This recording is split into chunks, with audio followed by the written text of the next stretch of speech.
Hello everyone, welcome to being a best teacher YouTube channel. आज इस video में हम असेसमेंट फॉर लर्निंग सब्जेक्ट के मोस्ट इम्पॉर्टेंट क्वेश्चंस को डिस्कस करेंगे और आज इस वीडियो में आपका पूरा सिलेबस कवर हो जाएगा of subject assessment for learning.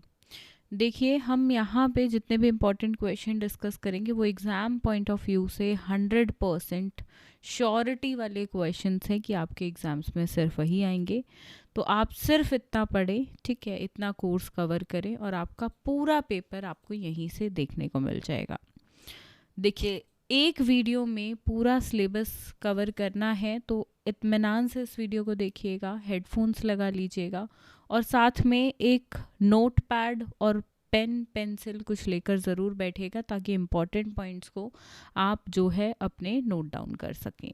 ठीक है, सो ये पीडीएफ भी है, देखिए इम्पॉर्टेंट क्वेश्चंस का मात्र 100 रुपये का पीडीएफ है। वीडियो के डिस्क्रिप्शन बॉक्स में लिंक है, इंग्लिश मीडियम और हिंदी दोनों में है, आप वहाँ से डाउनलोड कर सकते हैं। साथ में हिंदी मीडियम का भी पीडीएफ मैं आपको दिखाऊंगी और सारा कंटेंट हिंदी मीडियम में भी डिस्कस करते हुए चलेंगे। ये क्वेश्चंस यहाँ पे इंग्लिश मीडियम और हिंदी मीडियम दोनों में है। ठीक है, so first question is, what do you mean by assessment? Discuss the types, principles, need, importance and functions of assessment. Question number 2 is on revised Bloom taxonomy 2000 क्या है। देन NCF 2005 ने assessment for learning के बारे में क्या क्या कहा है बेसिकली वो आपको बताना है। देन अचीवमेंट टेस्ट यानी कि उपलब्धि परीक्षण क्या होता है, देखिए यहाँ पे आप देख सकते हो उपलब्धि परीक्षण क्या होता है वो आपको बताना है। ठीक है,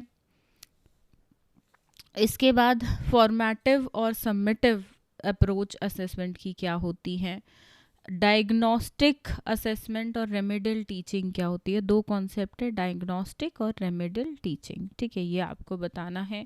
then define the needs and importance of statistics in educational assessment, also discuss functions and limitations. ठीक है, एजुकेशनल असेसमेंट स्टैटिस्टिक्स के बारे में बेसिकली। ठीक है, स्टैटिस्टिक्स को आपको उसके need, importance, meaning, functions, limitations बताना है। Question number 8 is on normal probability curve क्या होता है, तो इसके अंदर हम इसका मीनिंग, कैरेक्टरिस्टिक्स, ठीक है, एंड इसको बेसिकली हाउ वी कैलकुलेट, ये सब कर सकते हैं। देन क्वेश्चन नंबर 9 इज़ आपको शॉर्ट नोट्स लिखने हैं 2 पे, ग्रेडिंग सिस्टम और सेमेस्टर सिस्टम पे। 10वां प्रश्न देखिए ग्रेडिंग का, यह कि ग्रेडिंग क्या होता है और ये ट्रेडिशनल मार्किंग स्कीम जो हमारी होती है, पहले होती थी वो नंबर देने वाली, उससे किस प्रकार से ये बेहतर है। ठीक है, पहले साल में एक बार पेपर होते थे और उसी में 100 में से जितने नंबर आए तो उसी हिसाब से पास फेल एवरेज सब हो जाता था, लेकिन ग्रेडिंग सिस्टम ने अब जो है उसको बदल दिया है। अब देखिए पूरे साल में जितने भी टेस्ट होते हैं उन सब के ग्रेड्स लगते हैं, बेसिकली ग्रेड्स अलग अलग तरह के होते हैं, तो वो कैसे इस ट्रेडिशनल पैटर्न से बेटर है वो आपको बताना है। साथ में डिस्कस करने हैं मेथड और वेज जिससे ग्रेडिंग जो है हम कर सकते हैं बच्चों की परफॉर्मेंस का। क्वेश्चन नंबर 11 है discuss the different tools of assessment, बहुत सारे टूल्स हैं उनका आपको डिस्कशन करना है। Question number 12 is what are the different types of feedback. देखिए क्वेश्चन ना बहुत इंपॉर्टेंट है, काफ़ी पूछा जा रहा है पिछले 2-3 साल में। Explain the role of feedback in improving the learning and learners development. Question number 13 जो है देखिए एक स्टैटिस्टिक्स पे क्वेश्चन आएगा, सॉल्व करने को बोलेगा आपको मीन मोड मीडियन, एक टेबल देगा उसमें मीन मोड मीडियन आपको निकालना होगा, या स्पीयरमैन रैंक निकालने को बोल देगा या परसेंटाइल रैंक। अगर आपका स्टैटिस्टिक्स मैथमेटिक्स पार्ट अच्छा है तो इस प्रकार का क्वेश्चन आप कर सकते हैं। क्वेश्चन नंबर 14 शॉर्ट नोट्स के बेस पे है, काफ़ी सारे पार्ट्स हैं, आगे डिस्कस करेंगे तो हम सभी को देखेंगे, आप यहाँ से नोट डाउन इसको कर सकते हैं। हिंदी में क्वेश्चंस कुछ इस प्रकार से हैं, आप देख सकते हो। देखिए डिस्कशन हम इंग्लिश और हिंदी दोनों में ही करेंगे, आम बोलचाल की भाषा में करेंगे, आपको टॉपिक यहाँ से बिल्कुल अच्छे से क्लियर हो जाएगा, लेकिन उसके लिए आवश्यकता है कि आप इम्पॉर्टेंट बिंदु जो हैं उनको लिखते रहें वीडियो में देखकर, ताकि देखिए जो लिखी हुई चीज़ होती है ना वो ज़्यादा दिमाग में अच्छे से जाती है, तो साथ साथ लिखने का प्रयास ज़रूर करें। ये हिंदी मीडियम में क्वेश्चंस हैं, आप देख सकते हो यहाँ से, ठीक है। बाकी पीडीएफ डाउनलोड ज़रूर करना दोस्तों। पीडीएफ में आपको फ़्लो चार्ट के साथ, अभी मैं दिखाऊंगी कैसे है, फ़्लो चार्ट के साथ इजी लैंग्वेज में, ठीक है, आपको जो है सारे आंसर्स दिए हुए हैं, ठीक है। और कोई भी लॉन्ग नहीं होगा, लॉन्ग पैराग्राफ्स हम हमेशा अवॉइड करते हैं। आपको पॉइंट वाइज आंसर मिलेंगे या शॉर्ट पैराग्राफ जहाँ पे नेसेसरी होगा, ठीक है। सो स्टार्ट करते हैं पहले प्रश्न से, फर्स्ट क्वेश्चन से। What do you mean by assessment? Discuss the types, principles, need, importance and functions of assessment. देखिए असेसमेंट क्या है? असेसमेंट मतलब आकलन, ठीक है। जो भी देखिए बच्चे को इन्फॉर्मेशन मिली है या जो नॉलेज दी है उसको असेस करना कि सच में जो हमारा गोल था लर्निंग का, हम इस टॉपिक के थ्रू या इस सब्जेक्ट के थ्रू या इस क्लास के अंदर बच्चे को जो पढ़ाना चाहते थे, जो हमारा पर्पस था, गोल था, वो सच में बच्चे ने ग्रहण किया है या नहीं, वो बच्चे के पास पहुंचा है या नहीं पहुंचा है, वो पता लगाना, वो कहलाता है असेसमेंट, ठीक है। जिस प्रोसेस के थ्रू हम ये पता लगाएंगे ऐसा हुआ है या नहीं हुआ है, वो कहलाएगा असेसमेंट, ठीक है। पहले असेसमेंट एक ही बार हो जाता था, जैसे हमने देखा ट्रेडिशनल पैटर्न। अब असेसमेंट देखिए थ्रू आउट द ईयर चलता रहता है, ठीक है। आप देखते होंगे बच्चों के वीकली टेस्ट होते हैं, बच्चों के देखिए क्लास टेस्ट होते हैं, पीरियोडिक टेस्ट होते हैं, फिर फाइनल टेस्ट होते हैं, हाफ ईयरली एग्जाम्स होते हैं। तो इस प्रकार से बच्चों का कॉन्टिन्यूस इवैल्यूएशन, कॉन्टिन्यूस असेसमेंट चलता रहता है, ठीक है। ये टेस्ट भी एक प्रकार का असेसमेंट ही है, ठीक है, एक पार्ट है टेस्ट जो है वो असेसमेंट का। टेस्ट जो है वो एडमिनिस्ट्रेटिंग असेसमेंट्स होते हैं, जो थोड़े से हम बोल सकते हैं अननेचुरल सिचुएशंस में हो गए, राइट। ओके, अदर वर्ड्स में अगर हम बात करें तो असेसमेंट एक ऐसा प्रोसेस है जो बच्चों की परफॉर्मेंस को मेजर करता है, सही बात। लेट्स सपोज मैंने बच्चे को जो है प्लस माइनस करना सिखाया, ठीक है, मतलब बच्चे को यहाँ पे जमा और घटा सिखाया है, एडिशन एंड सब्ट्रैक्शन सिखाया है। बच्चा पेपर पे तो कर लेता है, लेकिन जब लाइफ में उसको यूज़ करने की बात आई, ठीक है, कि उस बच्चे के पास 15 बनानास थे, ठीक है, किसी ने उसको 30 और गिफ्ट कर दिए, उसमें से उसने 2 खा लिए, तो बताओ कितने बचे। अगर बच्चा यहाँ पे उसको जमा घटा को, एडिशन सब्ट्रैक्शन को अप्लाई नहीं कर पा रहा है, तो इसका मतलब होगा वो जो मेरे लर्निंग के गोल्स थे इस टॉपिक के पीछे वो पूरे नहीं हुए, ठीक है। असेसमेंट इस प्रोसेस को पता लगाने का जो प्रोसेस है वो असेसमेंट है, ठीक है दोस्तों। आप चाहें तो ये एग्जाम्पल लिख सकते हैं, इससे ऐसा ही कोई और एग्जाम्पल भी लिख सकते हैं, ठीक है। देखिए जो असेसमेंट में टेस्ट वगैरह कंडक्ट होते हैं वो ज़रूरी नहीं है एक साथ सबके हों, मतलब पूरे सिलेबस का हो, ठीक है, या टेस्ट एक लेसन या एक यूनिटी कवर करे, ठीक है। It can be short, it can be big, according to the situation, according to the need of the subject and need of the time, ठीक है। टाइम पीरियड भी देखना पड़ता है, राइट। एक सिस्टमैटिक प्रोसेस है असेसमेंट, और देखिए ये स्कूल्स में, हर एक स्कूल में होता है, ठीक है। ये पार्ट है जो कि गवर्नमेंट रूल्स के हिसाब से होता है, जो एजुकेशनल रूल्स हैं उनके हिसाब से हर जगह होता है, चाहे गवर्नमेंट स्कूल हो, प्राइवेट स्कूल हो, इवन कॉलेजेस में भी होता है। जो यहाँ पे गवर्नमेंट एडेड स्कूल होते हैं, एनजीओ स्कूल्स होते हैं, या रिलीजियस स्कूल्स होते हैं, हर जगह होता है, ठीक है। आप गुरुकुल के टाइम पे देखोगे तो देखो वहाँ पे भी जो गुरुकुल्स होते थे उनमें टीचर्स सिखा देते थे, ठीक है, सब कुछ करना, तीर चलाना, बाण चलाना, बट लास्ट में असेसमेंट होता था कि आया है या नहीं आया है, राइट। ये आपने बहुत सारी मूवीज़ में, सीरियल्स में, सीरीज़ में देखा होगा, सही बात। ओके, तो यहाँ पे एक डेफिनेशन है, आपको एक डेफिनेशन देखिए ज़रूर डालिएगा असेसमेंट की, क्योंकि सब्जेक्ट का नाम ही असेसमेंट फॉर लर्निंग है। कम से कम एक डेफिनेशन याद ज़रूर करिएगा असेसमेंट की। मैंने एक इजी डेफिनेशन आपको यहाँ पे दी, अगर आपको आपकी बुक में या इंटरनेट से या और कहीं से कोई और मिलती है तो you can definitely right that. अब आएंगे टाइप्स पे। देखिए असेसमेंट के काफ़ी सारे टाइप्स होते हैं। फर्स्ट टाइप है डायग्नोस्टिक असेसमेंट। ये प्री असेसमेंट होता है एक तरह का, जिसमें हम स्टार्टिंग में ही लेसन के जो है ये पता लगा लेते हैं कि बच्चा कितना जानता है उस टॉपिक के बारे में, ठीक है, वो डायग्नोस करना, ताकि उस हिसाब से ही आगे कंटिन्यू किया जा सके। टीचर अपने लर्निंग प्लान्स में टीचिंग प्लान्स में ये ऑलरेडी जो है इसकी एक like pre acquired knowledge testing जिसको बोलते हैं, तो वो पता लगाने के लिए एक जो है प्लानिंग करके टीचर आती है, ठीक है। इससे हमें पता चलता है कि बच्चों की अंडरस्टैंडिंग, नॉलेज, स्किल्स उन क्या हैं, उनकी स्ट्रेंथ क्या है, वीकनेस क्या है, एक बातचीत, एक कम्युनिकेशन स्टार्ट होता है बच्चों के साथ, और उससे डायग्नोस्टिक असेसमेंट होता है, राइट। अब आते हैं फॉर्मेटिव असेसमेंट पे। देखिए सीसीई के अंदर, ठीक है, दो तरह के असेसमेंट, सीसीई 2010 में लागू हो गया था, 2009 में इसकी नींव रखी जा चुकी थी। सीसीई में FA that is formative assessment और एसए सबमिटिव असेसमेंट दो आए। फॉर्मेटिव असेसमेंट देखिए साल में होते हैं आपके 4, FA1, FA2, फिर होते हैं आधे साल में, ये हो गए, ठीक है, ये आपके हो गए अप्रैल से लेकर अक्टूबर तक, ठीक है। इसके बाद हाफ ईयरली एग्ज़ाम होता है, ठीक है, जिसको हम बोलते हैं SA1, ठीक है, ये हुआ। फिर FA3 होगा, FA4 होगा, और इसके बाद SA2 होता है, ठीक है। ये आपका हो गया देखिए नवंबर से लेके, ठीक है, ये आपका मार्च तक का हो गया, ठीक है। हो सकता है किसी किसी स्कूल में अक्टूबर ना होके सितंबर में कंडक्ट होते हो, ठीक है, तो थोड़ा बहुत 15-20 दिन का, 1 महीने का ऊपर नीचे हो सकता है, depending upon the circumstances of the schools, right.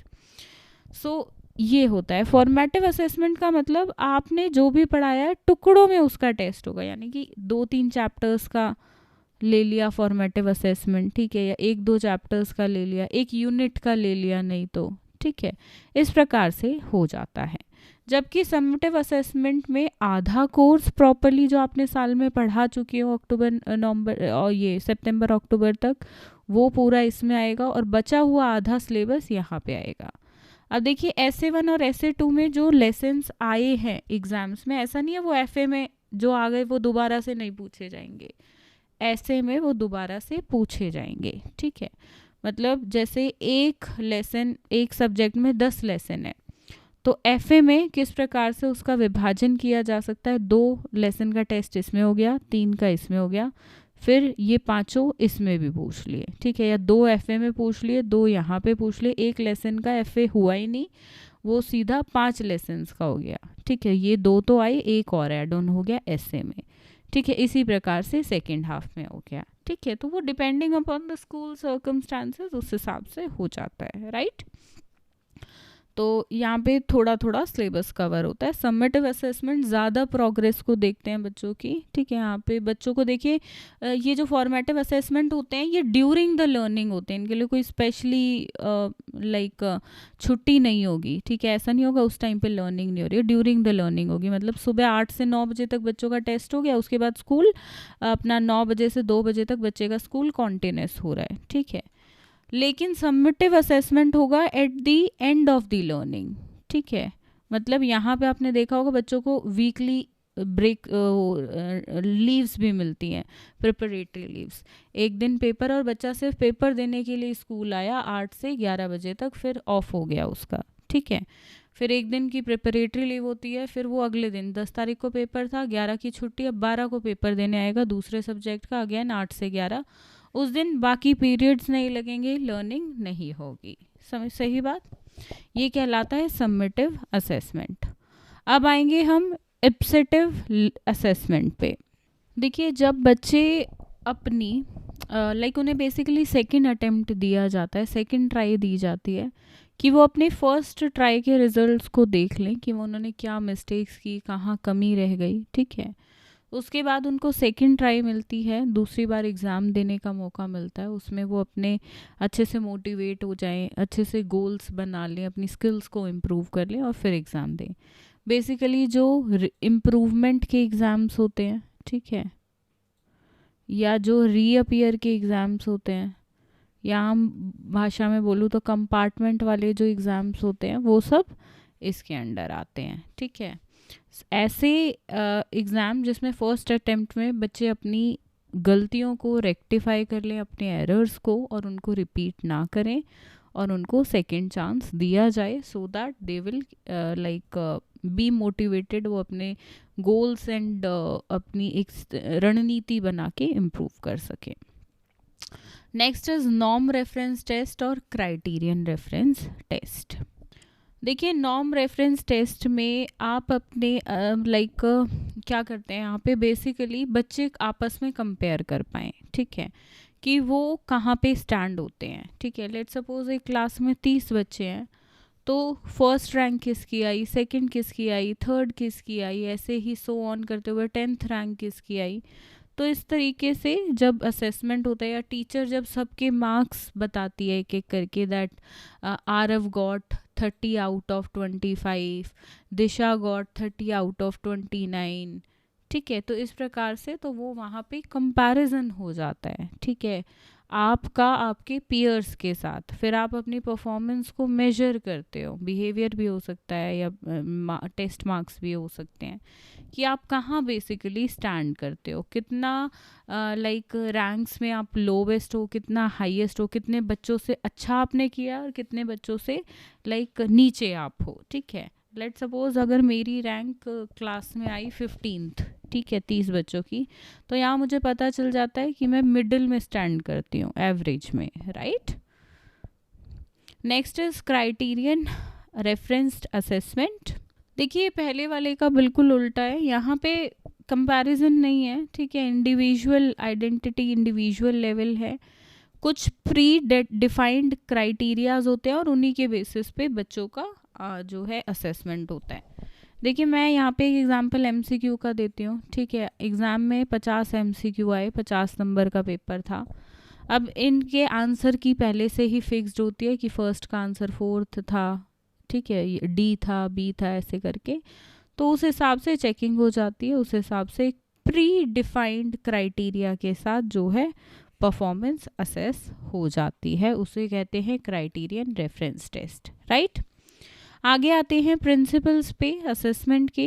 देखिए, असेसमेंट मैं इजी वे में आपको बता देती हूँ, वैलिड होना चाहिए, ठीक है। प्रिंसिपल ऑफ कैसे लिखना है इसको आपको, देखिए, प्रिंसिपल ऑफ वैलिडिटी फर्स्ट हो गया, सेकंड हो गया प्रिंसिपल ऑफ रिलायबिलिटी, विश्वसनीय होना चाहिए, भरोसेमंद होना चाहिए। तीसरा है प्रिंसिपल ऑफ कंसिस्टेंसी, कि कंसिस्टेंट होना चाहिए ये, ठीक है। प्रिंसिपल ऑफ ट्रांसपेरेंसी, सबको, मतलब अगर किसी बच्चे को डाउट है, ये हमारे यहाँ पे रूल है, किसी बच्चे को अगर डाउट है कि भाई मेरे को सही मार्क्स नहीं मिले, तो वो यहाँ पे रीचेकिंग या रीवैल्यूएशन डाल सकता है, ठीक है, जिसमें उसका पेपर दोबारा से चेक होगा, ठीक है। Next is principle of accessibility, सबको एक्सेस भी होना चाहिए उसका, ठीक है। एंड ये 5 हो गए, इसके अलावा और भी है, यहाँ पे देखो, आप रीड करोगे ना आपको और पता चलेगा। प्रिंसिपल ऑफ इक्विटेबिलिटी, ठीक है, ऐसा ना हो कि पार्शियल है टीचर या पार्शियल बेस पे असेसमेंट हुआ है, इक्वल होना चाहिए विदाउट एनी डिस्क्रिमिनेशन, ठीक है। And principle of feedback, proper feedback उसके थ्रू बच्चों को मिलना चाहिए, राइट। प्रिंसिपल ऑफ मैनेजमेंट या मैनेजेबल, बेसिकली मतलब प्रॉपरली मैनेजेबल असेसमेंट्स होने चाहिए, राइट। बाकी आप यहाँ से रीड करोगे तो बहुत सारे प्रिंसिपल्स आपको मिल जाएंगे। सो नीड एंड इम्पॉर्टेंस पे आते हैं असेसमेंट की। देखिए, असेसमेंट बहुत इम्पॉर्टेंट है, राइट। इससे देखिए बच्चों को सेल्फ सेटिस्फैक्शन होता है, इंस्पायर होते हैं बच्चे, सेल्फ कॉन्फिडेंस उनके अंदर आता है, एक ट्रांसपेरेंसी बनी रहती है, ठीक है। बच्चों को पता चलता है वो कहाँ पे स्टैंड करते हैं, वो और मेहनत करते हैं अपने आप को इम्प्रूव करने के लिए, ठीक है। टीचर्स भी ये देख पाते हैं असेसमेंट के थ्रू कि भाई हमने जो पढ़ाया वो बच्चों को कितना समझ आया, कितना नहीं आया, कहाँ पे टीचर्स को भी इम्प्रूव करने की ज़रूरत है। साथ में टीचर्स ये आइडेंटिफाई कर पाते हैं कि बच्चों की स्ट्रेंथ्स क्या हैं, वीकनेस क्या है, इंडिविजुअल एक एक बच्चे की। साथ में बच्चों के इंटरेस्ट, एबिलिटीज़, कैपेबिलिटीज़, पर्सनालिटी, इन सब के बारे में पता चलता है। किस बच्चे को लाइक रेमिडियल की ज़रूरत है, रीटीचिंग की ज़रूरत है, वो पता चलता है। आपने देखा होगा फिर उसी के बाद कुछ बच्चों का जो है एक्स्ट्रा क्लासेस लगा दी जाती हैं जिनको रिक्वायर्ड होता है, राइट। तो देखिए दोस्तों, यही कुछ चीज़ें हैं यहाँ पे, आप देख सकते हो, एक बार रीड करोगे तो और भी इम्पोर्टेंस आपको पता चलेगी। कुछ बेसिक मैंने बता दी है, ठीक है, so you can frame your answer accordingly. अब आते हैं फंक्शंस पे। तो देखिए असेसमेंट के बहुत सारे फंक्शंस भी हैं। पहला है डिटेक्टिंग फंक्शंस, कि जो भी प्रक्रिया असेसमेंट में हो रही है, जो भी प्लान्स बनाए गए हैं, जिस भी तरीके से मतलब चेकिंग होनी है, असेसमेंट होना है, जहाँ इम्प्रूवमेंट है, वो सब डिटेक्ट करना, ओवरऑल प्रोसेस ताकि स्मूथ वे में हो जाए। डिसीजन मेकिंग, ठीक है, देखिए एक प्रॉपर डिसीजन बनाना, ठीक है, ये जनरली जो स्कूल में अथॉरिटेटिव लेवल पे होते हैं, ठीक है, उनके द्वारा लिया जाता है। प्रिंसिपल हो गए, head master, head mistress, right, and जो head of the department, head of the subjects होते हैं, उनके द्वारा किया जाता है कि किस प्रकार से असेसमेंट होगा। जैसे आप एक एग्जांपल मैं देती हूँ, जो डेट शीट फ्रेम करते हैं कि भाई इससे इस पर्टिकुलर टाइम पीरियड में, लेट सपोज डिसाइड किया 15 सितंबर से लेके 2023 15 सितंबर से लेके 2 अक्टूबर पे छुट्टी पड़ती है, तो इससे पहले पहले जो है एग्ज़ाम्स, इस बीच 5 सब्जेक्ट के एग्ज़ाम होने हैं क्लास 6 में, तो वो लेकर ख़त्म कर दिए जाए, ठीक है। तो ये मैनेजमेंट लेवल के डिसीजंस होते हैं। तीसरा है स्क्रीनिंग। देखिए screening is also important, and screening देखिए यहाँ पे सबको एक जैसा ट्रीट करती है, right. They have to do this by using a simple yes और no, right. Fourth is students placement in the remedial course. जब हमें पता चलेगा असेसमेंट के थ्रू कि भाई बच्चे को ये चीज़ समझ नहीं आई है, डायग्नोस करेंगे तभी रेमेडियल देंगे, ठीक है। और रेमेडियल देने के लिए असेसमेंट बिल्कुल आवश्यक है, ठीक है। तो another function of assessment. Then instructional planning है, फीडबैक रिस्पॉन्स है, इंस्पिरेशन है, ये सब कॉमन पॉइंट्स है। एक बार आप रीड करोगे ना, आपको समझ डेफिनेटली आएगा। देखिए क्वेश्चन नंबर 2 अब है यहाँ पे रिवाइज्ड ब्लूम टैक्सोनॉमी। मैं इसका पीडीएफ आपको दिखाती हूँ, हैंड रिटन नोट्स हैं, किस प्रकार से हैं, चलिए नोट्स देखते हैं। So these are the hand written notes of Bloom taxonomy. देखिए ये टॉपिक ना थोड़ा सा मैं आपको बोलूँगी ब्रीफ में ज़रूर पढ़िए, ठीक है। ऑल्दो आपके पेडागोजी सब्जेक्ट में भी आपने ये पढ़ा होगा, ठीक है। ये टॉपिक एक ऐसा है जिसको ब्रीफ में ही पढ़ा जा सकता है। यहाँ पे देखो आई बटन में लिंक मैंने दे दिया है, साथ में इस वीडियो के डिस्क्रिप्शन बॉक्स में भी ब्लूम टैक्सोनॉमी की वीडियो है, जो मैंने ये टॉपिक को बड़े अच्छे से डिस्कस किया हुआ है। थोड़ी बड़ी वीडियो है, 10-15 मिनट की, दोस्तों उसको ज़रूर देखिएगा। ये टॉपिक उम्दा तरीके से एक्सप्लेन किया है। एक बार वीडियो देखोगे आपको टॉपिक कंप्लीटली समझ आएगा। थ्रू आउट योर लाइफ आप इस टॉपिक को नहीं भूलोगे, सिर्फ रिवीजन की ज़रूरत पड़ेगी, अदरवाइज आप कभी इस टॉपिक को नहीं भूलोगे। मैंने इतने अच्छे से आपको एक्सप्लेन करने की कोशिश की है। तो प्लीज़ वीडियो के डिस्क्रिप्शन में ब्लूम टैक्सोनॉमी की वीडियो का लिंक है, उसको ज़रूर देखिएगा। हम मूव ऑन करेंगे यहाँ पे क्वेश्चन नंबर 3 पे। Explain NCF 2005 vision of assessment for learning. So for this answer, this is the handwritten notes. देखिए NCF 2005 के बारे में आप जानते होंगे। NCF की फुल फॉर्म होती है नेशनल करिकुलम फ्रेमवर्क, ठीक है, नेशनल करिकुलम फ्रेमवर्क। ये 2005 में आया था और यही अभी तक का लेटेस्ट है, ठीक है। अभी तक हम 2023 में भी इसी को ही फॉलो कर रहे हैं, ठीक है। ये एक बड़ा ही अच्छा एनसीएफ है और इसमें बहुत सारी चीज़ें असेसमेंट के बारे में, किस प्रकार से बच्चों का असेसमेंट लेना उसके बारे में बताई गई हैं।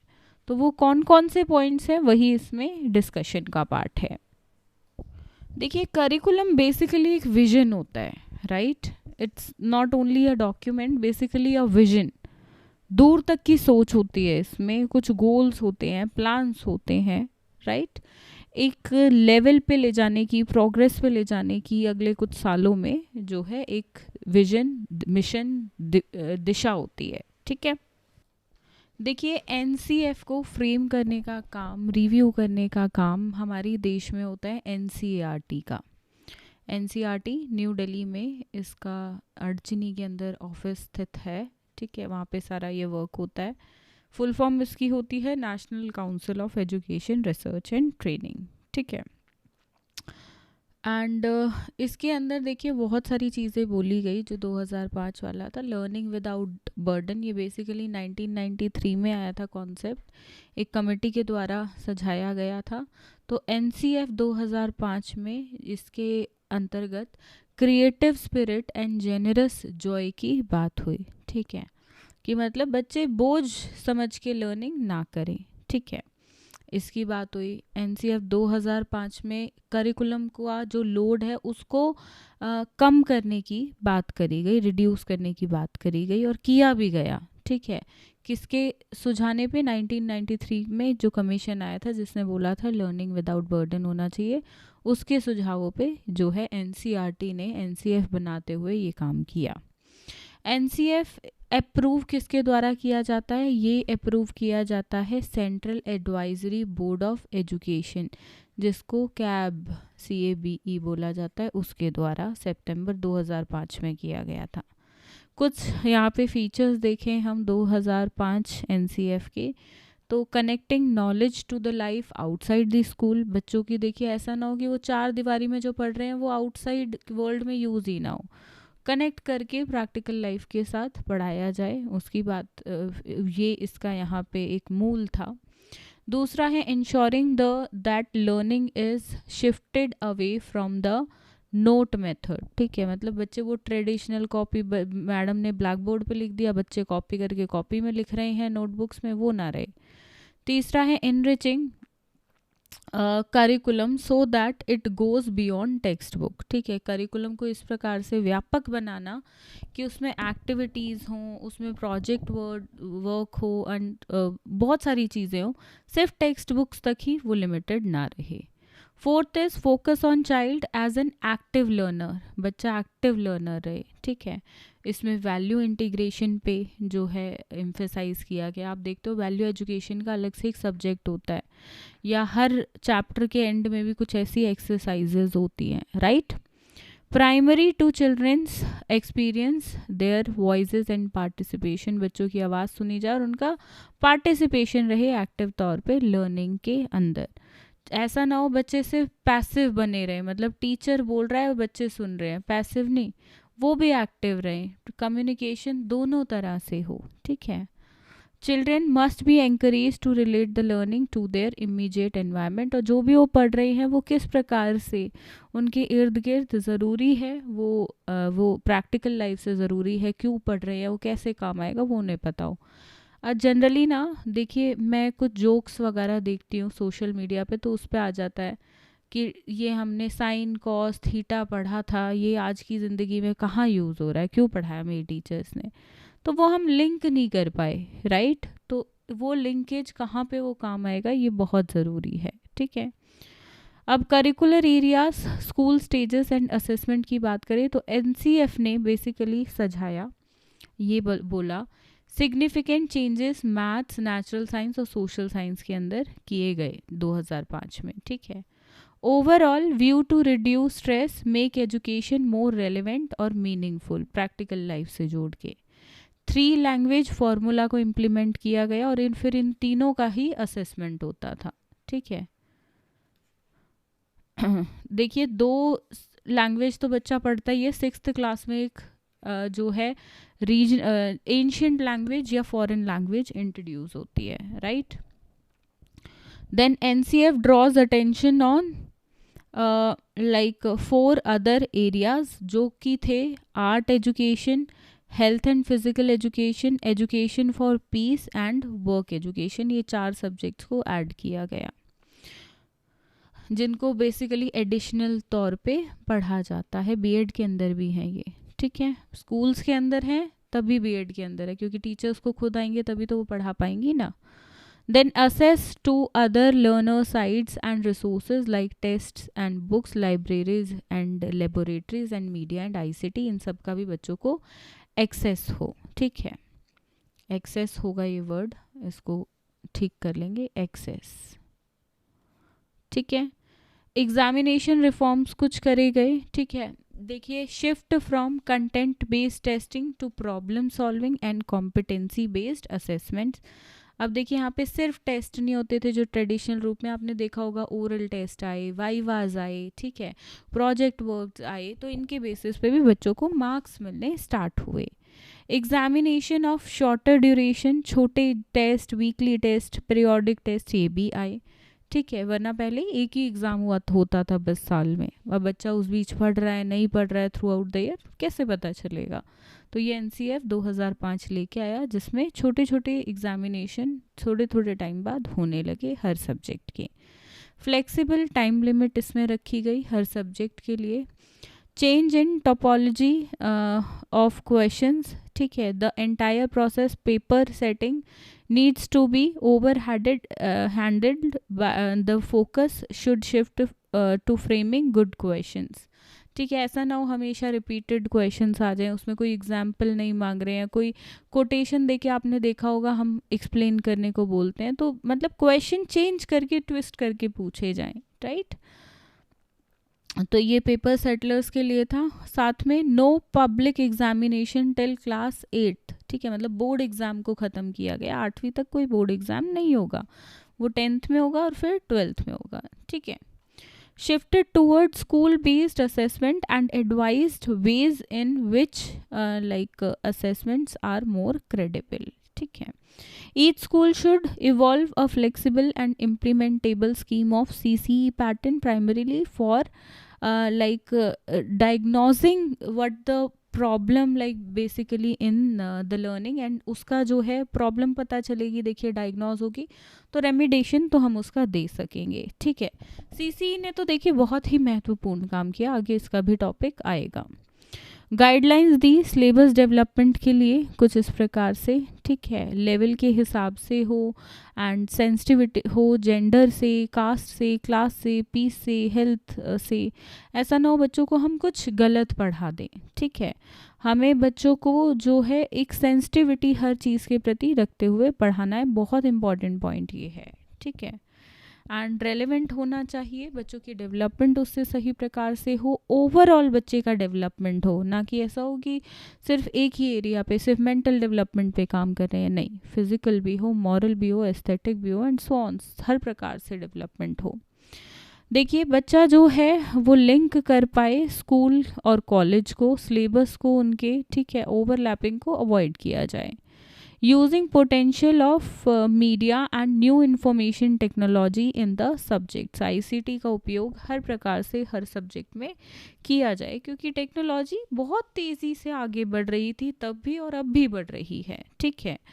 लास्ट पॉइंट है constructivist learning, construct learning and creativity on all areas of knowledge. Construct किया जाए किसको? नॉलेज को हर एरियाज में बच्चों के द्वारा. जब टीचर्स खुद करेंगे तो बच्चे तभी मोटिवेट होंगे गाइस. Right, okay.